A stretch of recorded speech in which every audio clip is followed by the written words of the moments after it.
नवीन Thane railway स्थानकाच्या शेजारील उच्च रक्तदाब वाहिनीच्या पर्यायावर महिनाभरात तोडगा काढण्याचे महापालिका आयुक्त सौरभ राव यांचे निर्देश.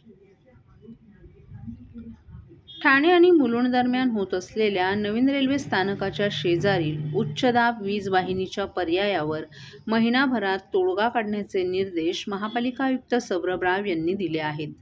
ठाणे आणि मुलुंड दरम्यान मनोरुग्णालयाच्या लगत ठाणे स्मार्ट सिटी अंतर्गत नवीन रेल्वे स्टेशन बांधण्यात येत आहे.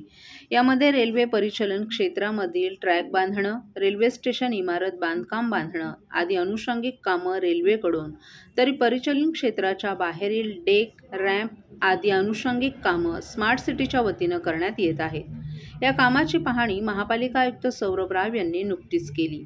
यावेळी अतिरिक्त आयुक्त संदीप माळवी, अतिरिक्त आयुक्त प्रशांत रोडे, उपनगर अभियंता सुधीर गायकवाड, कार्यकारी अभियंता धनाजी मोटे, महावितरणचे अधिकारी आदीही उपस्थित होते.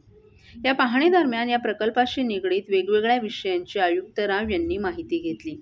मध्य रेल्वेच्या मार्गावरून जाणाऱ्या उच्चदाब वीज वाहिनीमुळे काम थांबू नये यासाठी आयुक्तांनी महावितरणच्या अधिकाऱ्यांना 15 डिसेंबरपर्यंत तात्पुरती उपाययोजना आणि महिनाभरात पर्यायी उपाययोजना काढण्याचे निर्देश दिले. तसंच या वाहिनीचा टॉवर हटवून ही वाहिनी भूमिगत करण्याबाबत रेल्वे, महापालिका आणि महावितरण यांनी एकत्रित मार्ग काढावा असंही आयुक्तांनी सांगितलं.